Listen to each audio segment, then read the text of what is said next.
You want answers? I think I'm entitled. You want answers? I want the truth! You can't handle the truth!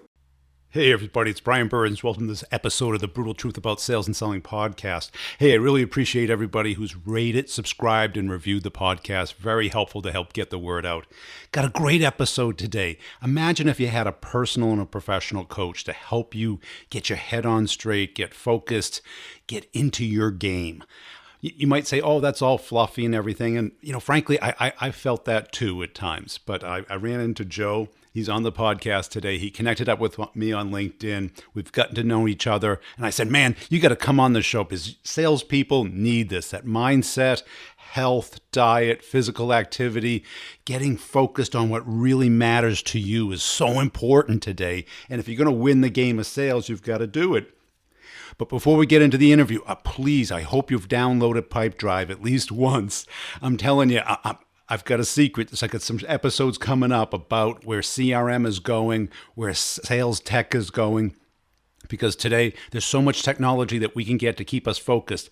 Or I still walk into sales managers' rooms and sales reps. They got the whiteboard up. They got their CRM. I go, okay, well, what deals closing this month? And they look at the whiteboard, and it's like, monkey scratching up there. And I go, have you looked at Pipedrive? I take out my smartphone and I just show it to them. I go, look, okay, these are the deals that are in procurement. These are the deals that are in negotiation. These are the deals in technical sale, business sale.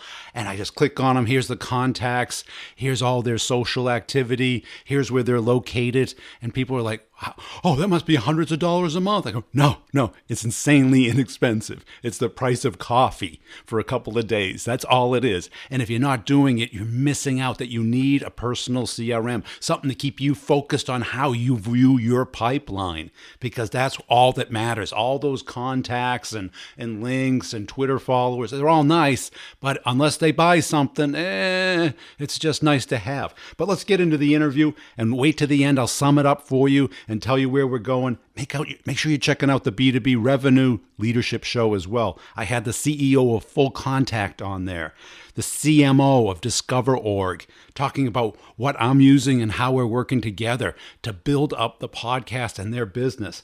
Also, how do you create a market segment? This is really applies to sales too. It's not just marketing. It's how do you position your product as a non-commodity? Check out those episodes. Let's get into the show. Hey, Joe, thanks for joining us today. As a way of getting started, tell us a little bit about yourself. So I live in New York City, and I'm a mind and body performance coach, and I work mostly with salespeople, business owners, entrepreneurs, and really just give them ideas and tools and strategies of how to keep their head in their game and perform at their best at a really elite level. How'd you get interested in this? It actually happened by accident. So I was in the Army for several years, and I was in Iraq and had an injury over there. Actually had 2 collapsed lungs, and it ended my Army career, and that moved me into the fitness world. I became a personal trainer, and just through that started working with pro athletes and celebrities and CEOs, and just started to sort of understand a little bit how they worked differently, how they thought differently than sort of everyone else, and just got fascinated by that idea. And it eventually carried me over into doing this in outside of health and fitness, and moved me into the business world and started doing it with companies, and it just kind of grew from there. I would love to say I had this plan all along, but it completely happened by accident. And have you modeled yourself after someone else, or taking any certifications, or have you come up with something that you feel is unique and special? So I ended up working a few years back with a real estate investor here in New York City who was insanely successful, and he took me under his wing and mentored me and taught me the tools and tricks and trades of business. And we developed a program together that we called Mindset Mastery, and it was about how do we take these same ideas that make people successful, whether it's in sports or business or just life and love, and give people a way to study that and to understand it and to carry it over into their own lives. So it's something that the two of us put together, and it just grew organically. And so give us a little hint about what is it? How do you get started? What's the process you take people through? So what we focus on is what we call the three key areas of life. And it really came from Google, because Google knows everything now. But it was the three most searched things on Google are, health and fitness, money and career, and love and sex. Not necessarily, porn, but actual people's sex lives. So we took that and we bundled everything together into a 12-week training program that we take people through where we talk about the things that tend to knock us off course in any of those. And they're really our own operating paradigms that we've been given from life, from growing up with our family. We tend to inherit those from the people we spend time with, from the companies we work with, from the relationships that we build, whether they're business or personal relationships. It's all these little habits that we get into and the things we sort of start to accept as normal. And the stories that we tell ourselves based around those things, and those stories that we tell ourselves shape our lives in any of those areas. So it's really about, we want to take people and get them to understand that they can rewrite their own story, that they can write a story with whatever sort of happy ending that they want to create. And so you put both physical and mental activities? Yeah, we do. I believe that it's incredibly important just from all the time that I spent in the health and fitness industry and having my own, physical injuries. I could get into, I won't get into rather the crazy and sort of hard to understand and somewhat boring science behind how your body's biochemistry affects everything that you do. It's sort of like if you're, I like to say, if you're trying to put, bad gas into a Ferrari, it's not going to run very well. And a lot of us, especially now with the way things are moving in our lives, how quickly everything moves, the constant connectivity that we have to life and work, no matter where we are and what we're doing, we've always got that phone in our hands and we're trying to perform at these really high levels, but we're not taking care of the physical body that drives that for us. So I really like to focus my clients on living that healthy lifestyle, and whatever that looks like for each individual, it's always different, but being healthy both physically, mentally, and emotionally and spiritually. So take us through like a case study. Let's say you had a salesperson. There's tons of salespeople listening to this today. Right. And let's say, that things aren't working that well for them and they're kind of on a either downward spiral or this upward spiral is really slowed down. What would you start with first? So the first thing I always start with is looking at those three key areas of life. And I say, of these three, of your, if you could pick from health and fitness, money and career, love and relationships, which one do you feel the best about and which one do you feel the worst about? And then let's take a look at that one that you feel the worst about and figure out what it is about that you're that's not working for you, that's not jiving, the thing that's usually the thing that's throwing us off track. So one of the examples I like to use is, let's say you had a big fight with your spouse right before work. You're probably not going to go to work and have a great day at work. And if you're having those continuously over and over, you're carrying that into every sales meeting that you go to.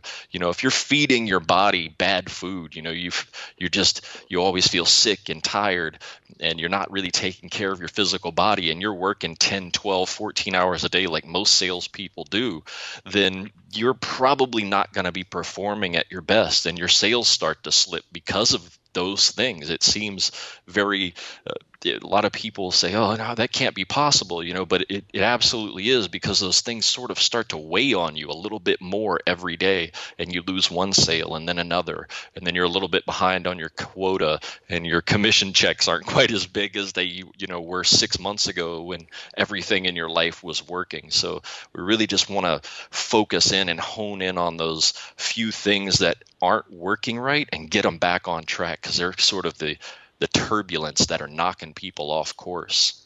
Yeah, I've always looked at it as like a pyramid, where at the very bottom you have your physical body, then you have your mind, then you have money, and then you have interpersonal.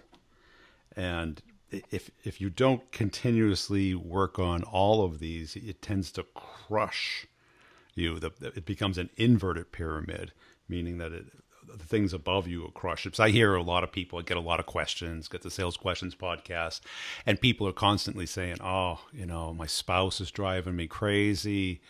I'm not making as much money as I used to. And then all of a sudden, the interpersonal sucks, and then the money sucks, and then the physical sucks because they use drugs or alcohol or just slothing around to kind of self-medicate. How do you take that? Because you think it's probably, you get up in the morning, you have a good breakfast, you get a little bit of exercise, you set realistic goals, you communicate with other people. How do you build those types of habits into their lifestyle? The easiest way, and the way people don't want me to say is, it takes practice. Yeah. Nobody does it right the first time. It really is a skill. I mean, taking care of your physical body.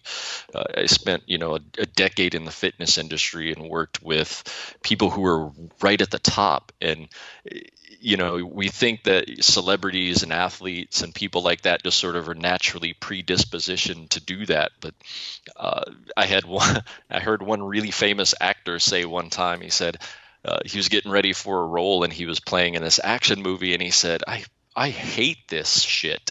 I would rather be sitting in the bar eating pizza and drinking beer, but it becomes it's a skill that you practice over and over again. And you just get up and you do it one day, and you might do it really, really poorly, but then you get up and you do it again the next day, and you take what you learned and you just build on that. It was like to the salespeople listening, it's like that first sale. When you went and made that first sale, you were nervous. You probably had the sales script memorized word for word. You went through it word for word. And now after you've done it 5 or 10 or 20 years or whatever, you kind of have your own way of doing things. All when people are going to laugh at your jokes, when people are going to respond in a particular way. So you just really got to sit down and come up with some sort of plan for that particular area of your life, and then you just work on that day after day. Is there a particular salesperson you have in mind, or you can use me if you'd like, where you build I'm big into routines, big into habits, big into, that concept of mini habits where you start super simple, but you work on consistency. And then eventually, it becomes easy and automatic. How would you build out somebody's day? The first thing I tell everyone to do is you gotta decide what it is that you want. A lot of us we kind of have these half-hearted desires where we say to ourselves, "Oh, I need to lose 10 pounds. I'd like to increase my sales a little bit. I'd like for my relationship to look a little bit better." Well, you got to kind of just sit down and say, "All right, I'm going to make a decision that I'm going to change this particular thing in my life." And then I think the trick to building out any routine is defining what it is you want that to look like in as much detail as possible. You could say, "Oh, I'd like to lose some weight," or "I'd like to have more money," but what does that really look like to you? And then taking all of those things in your own life, because everyone's different. One salesperson is going to be, married with 3 kids. One person is just going to be that 26-year-old single man or woman, fresh out of college. So it's going to be a little bit different for every person, but it's designing your own life, sort of set the goal and work backwards. Okay, well, where are you right now and where do you want to be? And then filling in that gap to match whatever it is that you want it to look like, that desire that you have, that thing that you want to work towards, and then figuring that out. I tell all my clients, you're going to hear me say these three words over and over and over again till you're going to hate them. And that's plan, schedule, execute. Plan your day, sit down the night before and say, okay, these are the things I need to get done tomorrow. I need to go to the gym. I need to need to go to the grocery store. I've got these 3 sales appointments. I got to call my mom, put them in the calendar. And then here's the key, actually do them. There's so many times where that thing pops up in our lives and we just kind of go, I'll get to it later. And later never comes. And I think that's critical, is getting it on the schedule, have time blocking, because sales is such an interrupt-driven profession. You got the phone, you got email, you got your boss. All the time, somebody's, redirecting your priorities. And I think we have to become the master of our priorities. I completely agree with that. I like that you said that because I was reading this crazy study today. There's a thing called phantom vibration syndrome, and that is people actually feeling their cell phone vibrate in their pocket, but their cell phone's not near them. And it's like there's that little mental distraction. And then the study went on to say that we on average we check our phones like 3 times per hour. So every 20 minutes somebody is probably checking their phone. And when you just think about that, right? So 20 minutes goes by, you check your phone. Oh, there's a Facebook notification. 20 minutes goes by, oh, there's a text message. 20 minutes goes by, and it's completely shifting your day.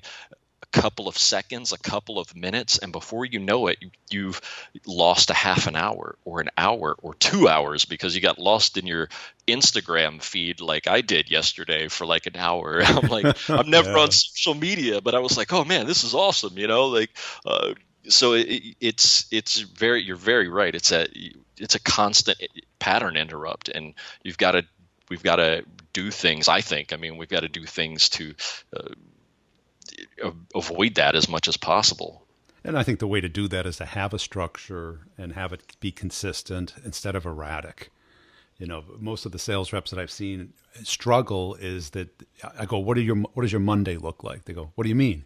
I go, is Monday look different than Friday? And they go, depends. Depends what my manager wants me to do. Depends what my customers want me to do. And I go, no, you've got to own your calendar. You've got to own your schedule. You've got to understand there's a pattern to the week and what works. And I see too many, salespeople who are out of shape, eat terribly, don't understand, good diet. They think exercise is too much, or they become too obsessed with exercise, doing these 100-mile runs and stuff and they think it's good for them. And putting it in balance, and then letting the home life run them crazy, or avoid the home life by traveling. Yeah, and for salespeople, especially, the outside sales reps, those things really can be a challenge. It's so much easier to go through the drive-through than it is to, do anything else because you're on the road all the time. And so you go through the drive-through, you eat some crappy fast food, and then you don't feel great, so you don't exercise because you don't feel like exercising, and then you don't go as your best self to the next sales appointment, and then because that sales appointment didn't go well and because you had the bad food, you go home to your husband or wife and you're kind of in a bad mood, and you maybe take it out a little bit on them. As much as we like to think we don't do that, we all do it. And then, because you had that bad interaction with your wife or husband before you went to bed, you didn't get a great night's sleep, and you wake up the next day and your alarm goes off and it says I'm supposed to go to the gym, and you're like, oh man, there's no way in the world I'm doing that. I feel like crap today. I don't want to do that. And it really becomes a matter of the things I tell people is do it anyway. I spent a decade in the fitness industry. I don't want to work out most days. I would rather just lay in bed, But it's these things that sort of start to add up. It's this cumulative effect, and you miss one, and then another, and then another, and before you know it, you're in a hole. So, having spent 10 years in the fitness business and now in the coaching business, give us a sense of what your ideal day looks like. My ideal day, I'm like Mr. Routine. my friend calls me the man with the plan, because my day is like every block on my calendar is got something plugged into it, even if that's just lunch. So I mean, I'm up at about usually 5 a.m. Every once in a while I'll sleep in till 5:30, which is like a godsend. But I'm up by 5 a.m. I'm usually with my first client by 6 a.m. Then I'm off to the gym no later than 9. I always plug in time in there for just myself, where I stop and I decompress for 10 or 15 or 20 minutes, whatever I can get in that day, where you can call it meditation, you can call it whatever you want. I just sit down and just focus on my breathing and gathering my thoughts.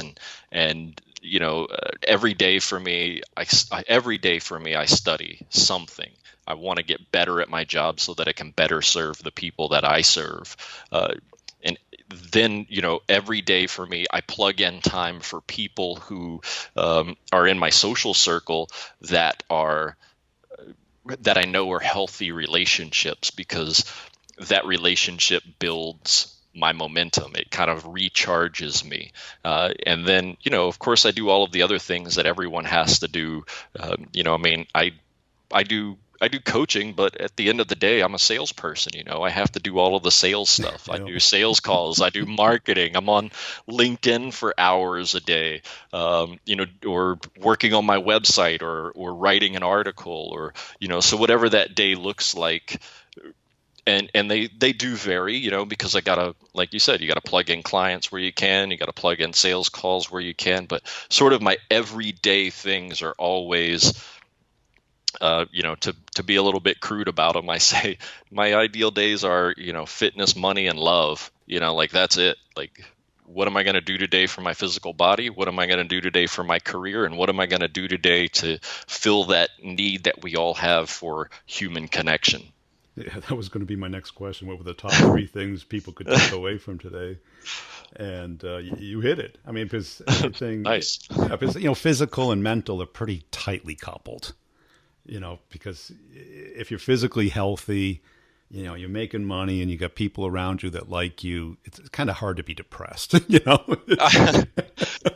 If you are depressed after that, like, you should really be talking to somebody, because those are the things that people come to me over and over and over for. When I was in the fitness industry, with the coaching that I'm doing now, where it's got that business feel to it. It's always, that's all the same things I hear about. And like I said, earlier, it's the things that people are searching for continually, and far and above anything else on Google. And, there's all of this information sort of overload these days, where there's always a new workout, always a new diet, always a new, book on the subject of, sales or marketing or, making money. There's always these books on, how to have better relationships, how to have, more sex.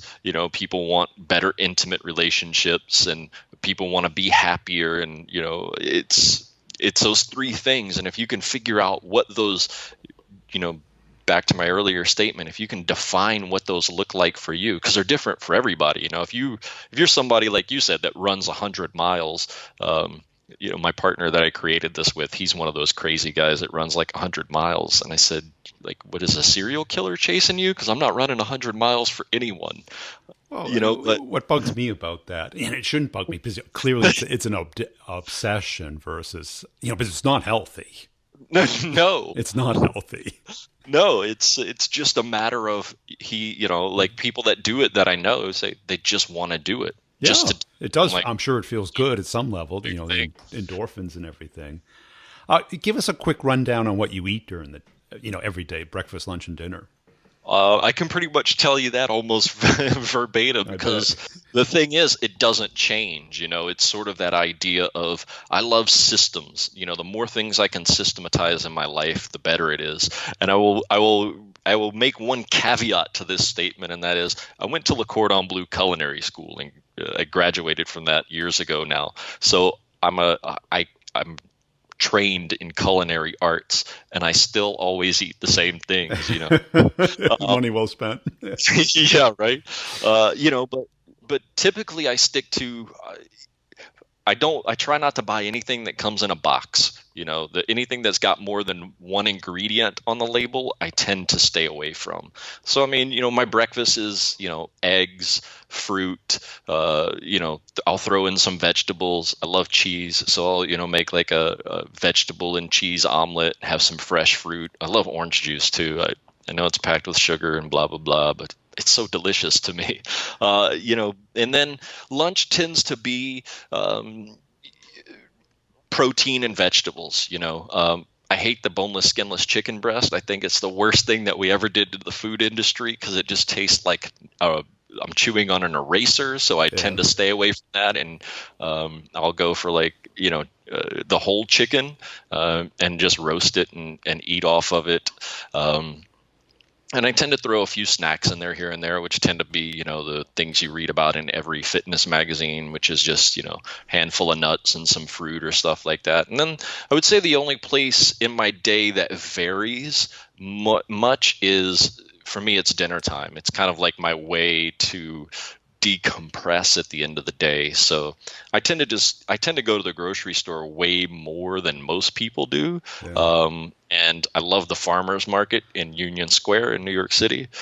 So I'll go, I like to go there and I'll grab just a couple of days worth of food of whatever is, right there and fresh and appealing to me at the time. So I really do plug that into my day because my personal belief around food is it's such a huge thing. We have so much emotional attachment to food, whether it's what grandma made when we were kids or those comfort foods or our favorite foods evoke an emotion for us. So for me, it's the process of cooking and making the food.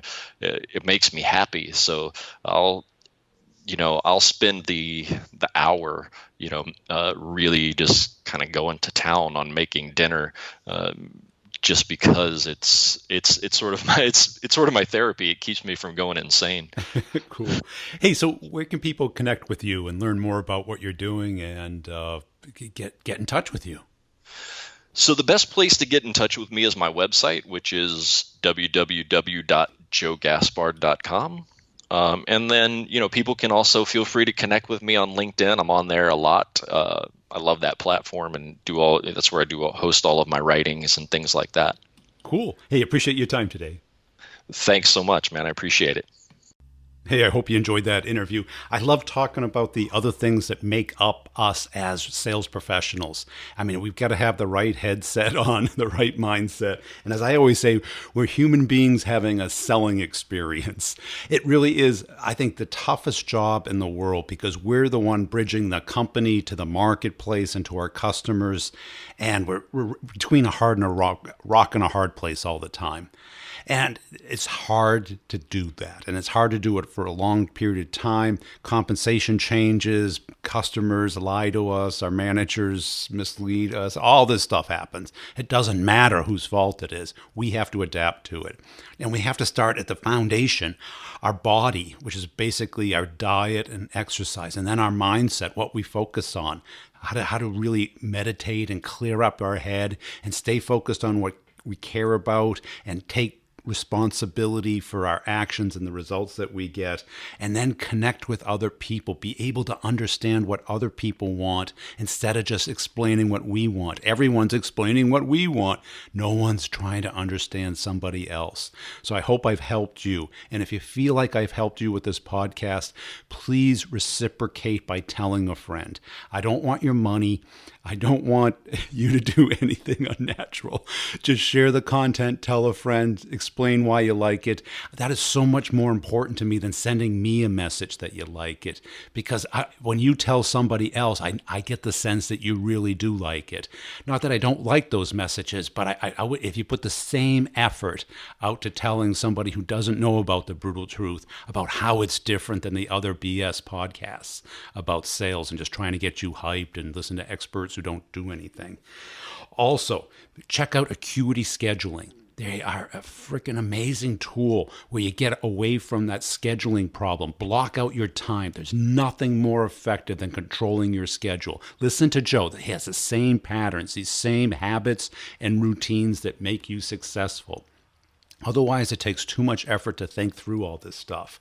You've got to do that. And that is the easy way to do it. It seems hard, but it's easy. Acuity Scheduling, get the special deal by all the links in the show notes. Tap the artwork, you get the show notes, click on that, enter your data, you get the best deal going out there. Also, all the authors that I have on the podcast, their books, Frank Snow's book on questioning, Deal Storming, when we had Tim Sanders on last week, all on Audible. Brian Burns's Maverick Selling Method on Audible. And if you're not an Audible member, you get a free month. Check it out. You're going to like it. There are short forms like podcasts. And I still, I actually like podcasting better than Audible. But sometimes you want the long form, the long, polished, unstuttering, professional speaker instead of some crazy man talking about sales to you. So check out Audible. Check out the older episodes too. Just because I recorded it a year ago doesn't mean it's not still good. There's a lot of data back there, and I tend to delete some of the stuff, but if people still listen to it, I'll keep it up there, because I have to pay to keep it up there. Also, we have online courses. I can come and teach you how to get meetings, how to compete to kill, how to close the deals, how to get them bigger, and work with you on your deals in your way, not my way, your way, so that you can win and block out your competition. Also, connect up with me on LinkedIn. That's where I hang out. No special invite required. Just click invite Brian. Brian will accept it. We'll collaborate there. I'll give you access to all my connections. You get to see what I'm doing on LinkedIn. That's what I like to do. Really appreciate you listening. Check out the Sales Questions podcast as well. I'm putting out the answers as fast as I can, honest. That's it. Thanks for listening. I want to know the truth, because deep down in places that you don't talk about at team and management meetings, you want me on that call. You need me on that call. We use words like fleet view, volume control, total cost of ownership. We use these words as a backbone of a life spent negotiating something. You use them as a punchline.